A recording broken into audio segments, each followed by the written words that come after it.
সবাইকে কাঁদিয়ে না ফেরার দেশে চলে গেল পরিণীতা সিরিয়ালের নায়িকা পারুল।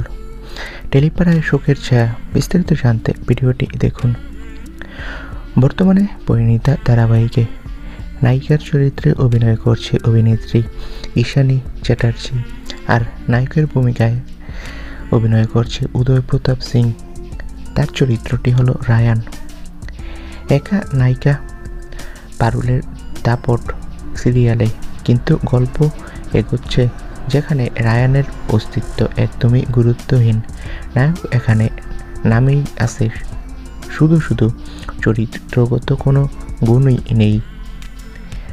তাই দর্শকেরা বলছেন সিরিয়ালের একমাত্র আলো পারুল, বাকি সবই ছায়া মাত্র।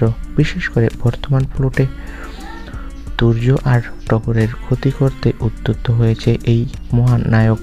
কেউ তো মজা করে বলেছেন, রায়ান থাকলেই যদি এভাবে বিরক্ত হতে হয় তবে তাকে সোজা মন্দিরে পাঠিয়ে সন্ন্যাসী বানিয়ে দাও। সম্প্রতি এই সিরিয়ালের পারুল মানে অভিনেত্রী ঈশানী চ্যাটার্জিকে নিয়ে একটা খবর রটিয়ে পড়ে। তোমাদের প্রিয় পারুল নাকি সবাইকে কাঁদিয়ে না ফেরার দেশে চলে গেছে। বন্ধুরা, সামনেই আমরা পরিণীতা ধারাবাহিকে একটা চমক দেখতে পাবো।